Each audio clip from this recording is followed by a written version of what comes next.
कर्म में, मोक्ष भी में। नमस्कार मेरे प्रिय साधक एवं साधिकाओं, आज हम आप लोगों को एक जानकारी देंगे कि आप अगर कोई सिद्धि करे हुए हैं पहले से या साधना किए हैं तो कैसे आप लोग जाने कि हमारी साधना सफल हो गई है, आपका जो मंत्र है वो सिद्ध हो चुका है। तो ये बहुत ही ऊंचे लेवल का विषय है, क्योंकि साधना तो आप सभी लोग करते हैं, मंत्र सिद्धि तो सभी लोग करते हैं, लेकिन यह ज्ञात नहीं होता है कि कैसे आप समझ पाएँ कि आपका मंत्र सिद्ध हो गया है। तो इसी के विषय में आप लोगों को हम जानकारी देंगे। आपने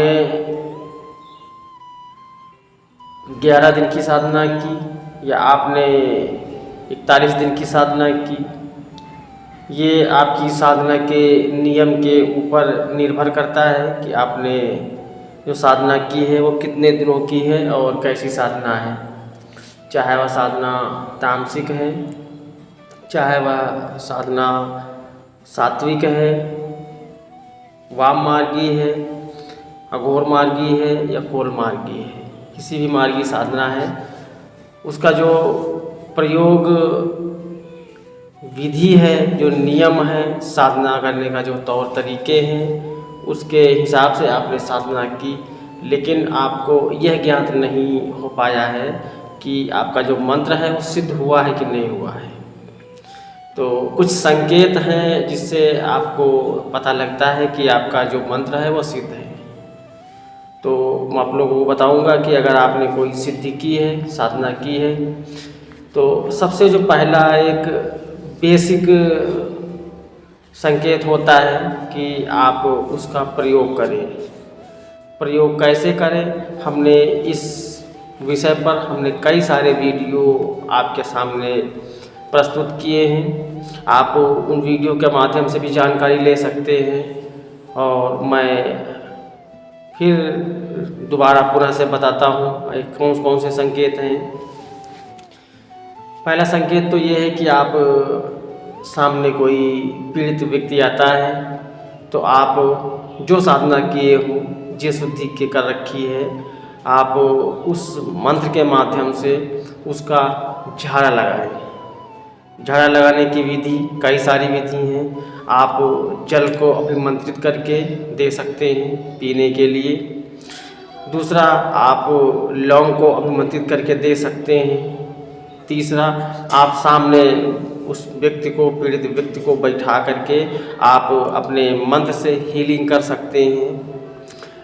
और इसके बाद एक तरीका ये है कि आप मंत्र को पढ़ते हुए एक हाथ में चाकू ले लीजिएगा और उससे आप एक लाइन तिरछी तिरछी नीचे ज़मीन में खींचते जाएं। जो पुराने साधक हैं वो इस बात को जानते होंगे। पहले तिरछी खींचे, फिर उनको क्रॉस करती हुई दोबारा से पुनः खींचे और मंत्र पढ़ते हुए रोगी के ऊपर फूंक मारते जाएं। आप देखेंगे अगर आपका मंत्र सिद्ध है तो जो पीड़ित व्यक्ति है उसे तत्काल आराम मिलना चालू हो जाएगा।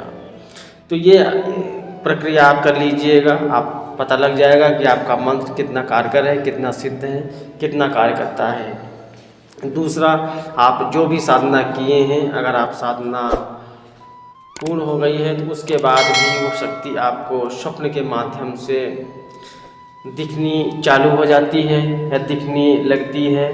और आप जब अपने शक्ति का आवाहन करते हैं तो आपका ध्यान जो है स्वतः ही लगने लगता है।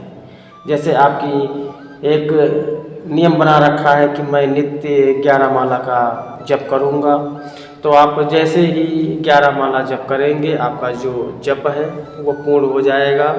तो आपकी अंदर से इच्छा होगी, आपका मन करेगा कि नहीं लाओ थोड़ा सा जाप और कर लेते हैं, 2 माला या 5 माला जी का जाप और कर लेते हैं।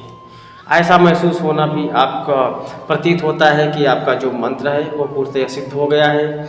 जो आपकी शक्ति है, उसकी एनर्जी है, आपके अंदर अपना स्थान ग्रहण कर चुकी है।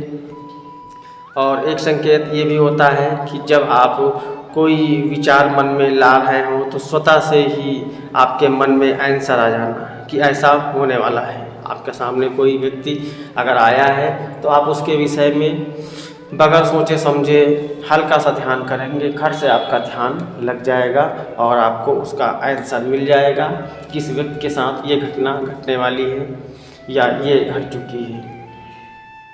और कुछ और ऐसे साधकों का अनुभव रहा है, ऐसे लक्षण हैं कि अगर आप मंत्र आपने सिद्धि कर रखी है या आपने कोई कार्य सिद्धि का मंत्र सिद्ध कर रखा है, चाहे वह आप सूर्य ग्रहण, चंद्र ग्रहण, होली, दिवाली, आप किसी भी अवसर पर अगर आपने कार्य सिद्धि का मंत्र सिद्ध कर रखा है तो उस मंत्र के माध्यम से आप दूर बैठे व्यक्ति को हीलिंग कर सकते हैं। इससे भी आपको पता लगेगा कि आपका मंत्र कितना पावरफुल हुआ है, कितना सिद्ध हुआ है, कितना क्रियाशील हुआ है। इसके बाद एक बहुत ही प्राचीन प्रथा है, जिसमें से कुछ साधक ऐसे हैं जो शायद इसे जानते हों और मैं आपके सामने ये बात रखने जा रहा हूँ। आप एक अपनी जो सिद्धि कर रखी है उसका आप प्रयोग किसी पेड़ पे कीजिएगा और पेड़ के पौधे पर आप निरंतर करें। पेड़ का पौधा थोड़ा छोटा होना चाहिए, उसको आप जैसे खाद पानी देते हैं वैसे खाद पानी देते रहें, लेकिन आप अपने मंत्र के माध्यम से उसे हीलिंग करते रहें कि यह पेड़ सूख जाए, यह पेड़ सूख जाए। आप देखेंगे जैसे ही 2-4 दिन बीतेंगे आप देखेंगे वो पेड़ सूखना चालू हो जाएगा। लेकिन आपको पेड़ को सुखाना नहीं है। जैसे ही आपको लक्षण दिखने लगे कि ये पेड़ सूखने लगा है, आपको तुरंत उसकी पुनः से काट करनी चालू कर देनी है। यानी कैसे? आपको ऐसे करना है कि आप पुनः हीलिंग करेंगे कि नहीं, यह पेड़ पूरी तरीके से स्वस्थ हो जाए, यह पेड़ स्वस्थ हो जाए। ऐसे हीलिंग करते रहना है। नित्य पेड़ के सामने बैठ के आपको ये प्रयोग करना है। आप देखेंगे इन प्रयोगों के माध्यम से आपको यह ज्ञात हो जाएगा कि आपने जो साधना कर रखी है, आपने जो मंत्र कर रखे हैं वह कितने पावरफुल हैं और किससे कितना लाभ हो रहा है और ये कितने क्रियाशील हैं। तो ये कई सारे संकेत हैं। इन संकेतों के माध्यम से आप समझ सकते हैं कि आपने जो साधना कर रखी है, आपने जो सिद्धि कर रखी है, आपने जो आपके साथ जो जुड़ी हुई शक्ति है, चाहे वह इष्ट शक्ति है, चाहे वह सिद्धि की शक्ति हो, वह कितना पावरफुल है और वो आपके हिसाब से कितना कार्य करती है।